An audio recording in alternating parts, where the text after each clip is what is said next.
थकावट के कारण ऊपर चढ़ भी नहीं सकता था और ऊपर से लटक कर तो सांप मारा भी नहीं जा सकता था, इसलिए नीचे उतरना तो था ही। अभी अपने प्रतिद्वंदी यानी सांप को पीठ दिखाने का निश्चय नहीं किया था। यदि ऐसा करता भी तो कुएं के धरातल पर उतरे बिना मैं ऊपर नहीं चढ़ सकता था, इसलिए धीरे धीरे नीचे उतरने लगा।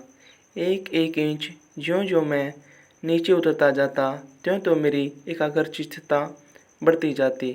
मुझे एक युक्ति सूझी। दोनों हाथों से धोती पकड़े हुए मैंने अपने पैर कुएं की बगल में लगा दिए। दीवार से पैर लगाते ही कुछ मिट्टी नीचे गिरी और सांप ने फूं करके उस पर मुंह मारा। मेरे पैर भी दीवार से हट गए और मेरी टांगें कमर से समकोण बनाती हुई लटकती रही। पर इससे सांप से दूरी और कुएं की परिधि पर उतरने का ढंग मालूम हो गया। तनिक झूलकर मैंने अपने पैर कुएं की बगल से सटाए और कुछ धक्के के साथ सांप के सम्मुख कुएं की दूसरी ओर 1.5 गज पर कुएं के धरातल पर खड़ा हो गया। आंखें चार हुई, शायद एक दूसरे को पहचाना। सांप को चक्षुश्रवा कहते हैं। मैं स्वयं चक्षुश्रवा हो रहा था। अन्य इंद्रियों ने मानो सहानुभूति से अपनी शक्ति आंखों को दे दी हो। सांप के फन की ओर मेरी आंखें लगी हुई थी कि वह कब किस ओर को आक्रमण करता है। सांप ने मोहिनी सी डाल दी थी। शायद वह मेरे आक्रमण की प्रतीक्षा में था, पर जिस विचार और आशा को लेकर मैंने कुएं में घुसने की ठानी थी, वह तो आकाश कुसुम था। मनुष्य का अनुमान और भावी योजनाएं कभी-कभी मिथ्या और उल्टी निकलती है। सांप से सामना होते ही मुझे अपनी योजना और आशा धराशायी होती प्रतीत हुई, क्योंकि डंडा चलाने के लिए स्थान ही न था। लाठी या डंडा चलाने के लिए काफ़ी स्थान चाहिए ताकि उसे घुमाया जा सके। सांप को डंडे से दबाया जा सकता था, पर ऐसा करना मानो तोप के मुंह पर खड़ा होना था। यदि फन या उसके समीप का हिस्सा न दबा तो फिर वह पलटकर जरूर काटता, और फन के पास दबाने की कोशिश भी होती तो फिर उसके पास पड़ी हुई 2 चिट्ठियों को कैसे उठाता, क्योंकि 2 चिट्ठियाँ उसके पास उससे सटी हुई पड़ी थी और एक मेरी तरफ पड़ी थी। मैं तो चिट्ठियाँ लेने ही उतरा था। हम दोनों अपने अपने पैरों पर डटे थे। उस आसन पर खड़े हुए 4-5 मिनट हो गए। अगर सांप मुझ पर झपट पड़ता तो मैं उसका फन जरूर कुचल देता, लेकिन ये भी तय था कि सांप भी मुझे मार डालता, यानी दोनों की ही मृत्यु निश्चित थी। लेकिन भगवान का शुक्र था कि अब तक सांप ने वार नहीं किया था, इसलिए मैंने भी उसे डंडे से दबाने का ख्याल छोड़ दिया। ऐसा करना उचित भी न था। अब विचार था कि चिट्ठियाँ कैसे उठाई जाए। बस एक तरीका था कि डंडे से सांप की तरफ से चिट्ठियों को सरकाया जाए। यदि सांप टूट पड़ा तो कोई चारा न था। कुर्ते के अलावा और कोई कपड़ा न था जिसे सांप के मुंह की ओर करके उसके फन को पकड़ लूं। मारना या बिल्कुल छेड़खानी न करना, ये 2 मार्ग थे। सो पहला मेरी शक्ति के बाहर था। बाध्य होकर दूसरे मार्ग का अवलंबन करना पड़ा।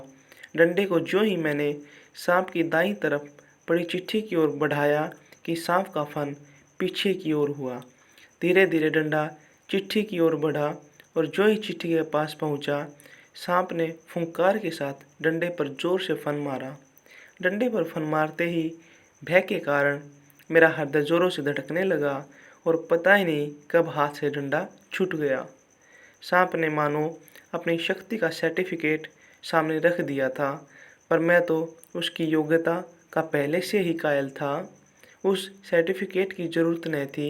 मैंने सांप को चकमा देते हुए डंडा दोबारा उठा लिया। सांप ने लगातार फूं फूं करके डंडे पर 3-4 चोटें की। उधर ऊपर फूं फूं और मेरे उछलने और फिर वही धमाके से खड़े होने से छोटे भाई ने समझा कि मेरा कार्य समाप्त हो गया और बंधुताओं का नाता फूं फूं और धमाके में टूट गया। उसने ख्याल किया कि सांप के काटने से मैं गिर गया। मेरे कष्ट और विरह के ख्याल से उसके कोमल हृदय को धक्का लगा। भ्रातृ स्नेह के ताने बाने को चोट लगी। उसकी चीख निकल गई। छोटे भाई की आशंका बेजान थी, पर उस फूं और धमाके से मेरा साहस कुछ बढ़ गया। दोबारा फिर उसी प्रकार लिफाफे को उठाने की चेष्टा की। अब की बार सांप ने वार भी किया और डंडे से लिपट भी गया।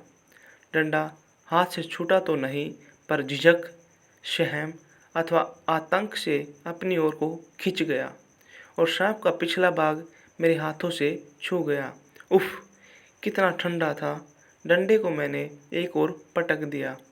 जब जीवन होता है तब हजारों ढंग बचने के निकल आते हैं। वह देवी कृपा थी। डंडा मेरी ओर खिंचाने से मेरे और सांप के आसन बदल गए। मैंने तुरंत ही लिफाफे और पोस्टकार्ड चुन लिए, चिट्ठियों को धोती के छोर में बांध लिया और छोटे भाई ने उन्हें ऊपर खींच लिया। यदि हाथ छूट जाते तो क्या होता, इसका अनुमान करना कठिन है। ऊपर आकर बेहाल होकर थोड़ी देर तक पड़ा रहा। देह को झाड़-झूर कर धोती कुर्ता पहना। फिर किशनपुर के लड़के को, जिसने ऊपर चढ़ने की चेष्टा को देखा था, ताकीद करके कि वह कुएं वाली घटना किसी से न कहे। हम लोग आगे बढ़े। सन 1915 में मैट्रिकुलेशन पास करने के बाद यह घटना मैंने माँ को सुनाई। सजल नेत्रों से माँ ने मुझे अपनी गोद में ऐसे बिठा लिया जैसे चिड़िया अपने बच्चों को डेने के नीचे छिपा लेती है। कितने अच्छे थे वे दिन। उस समय राइफल न थी, डंडा था और डंडे का शिकार कम से कम उस सांप का शिकार राइफल के शिकार से कम रोचक और भयानक न था।